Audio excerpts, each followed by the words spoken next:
You know, if that was the end of the story, the scene that we just saw, then it would be, at the very least, a very sad and tragic story, wouldn't it? And for those of us who have put all of our hope and built our life on the truth of that story and what happens next, if that was the end, then it would just be the end of hope. Because up until that point in history, from the beginning of time, that death had the last word. Death had the victory, ultimately.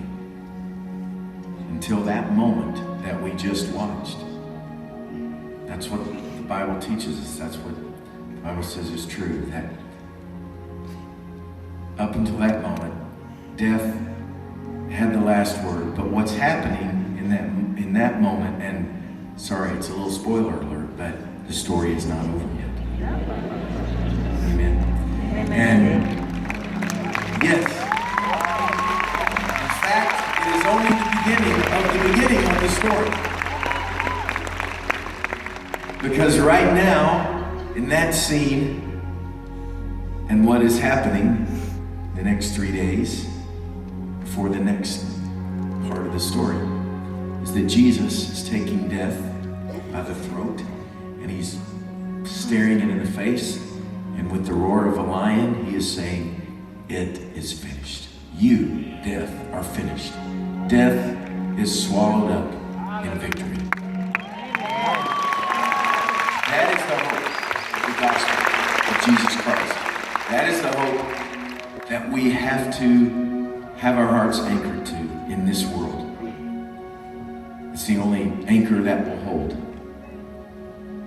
And it's been a truth that I have held on to and believed since I was a little boy.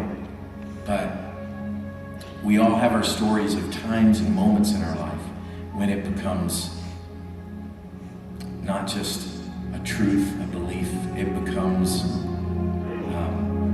like oxygen to us. We must know it. We must have it. And that's 7 years ago for my family and I, as we stood at the graveside of our little girl Maria, our daughter. And we read those words because that was the only thing that would keep our hearts alive and keep us really just from going crazy. And we read from 1 Corinthians as we stood there, and our pastor, Scotty Smith, preached and just encouraged us. He didn't preach, he just read and encouraged our desperate hearts with what the word says there. And it says that the seed is planted in the ground as a perishable seed. And that day, as we planted the seed of Maria's body and her shell, because of the resurrection, that's not the end of the story, because what is raised is imperishable. Because Jesus conquered death and the grave, and he walked out of the grave, and he brought us with him, and he brought hope with him, hope for us. And every year we gather back at that place, and we remember together as a family, and we read those verses, and we sing some songs, and we read, "Death, where is your victory? Grave, where is your victory? Where's your sting?" It's gone because death has been swallowed up in victory. And we haven't fully realized it yet because it's an unfolding, a glorious unfolding. But it's true for you, it's true for me.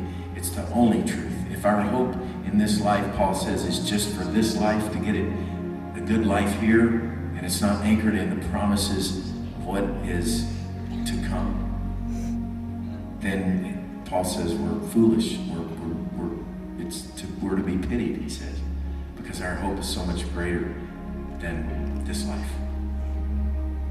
So I want to encourage you with that tonight, and I want to sing a song that I wrote after standing there, hearing those words, being reminded of that truth on that very cold, sad day when the ground seemed so hard and frozen, But this song helps me remember something that you may need to be reminded of tonight. And you are being reminded from this. And my son Caleb did an amazing music video that helps tell the story as well. And even uses some of Maria's artwork. But this song reminds us that spring is just around the corner.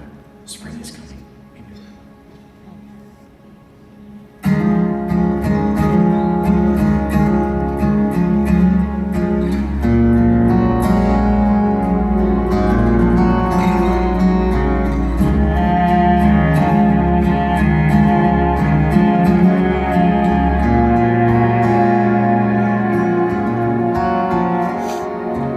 Planted the seed while the tears of our grief soaked the ground.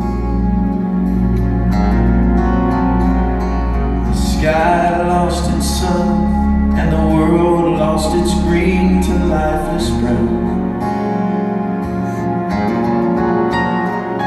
Now the chill in the wind, it turns the earth as hard as stone. The silent the sea lies beneath ice and snow, and my heart's so heavy now.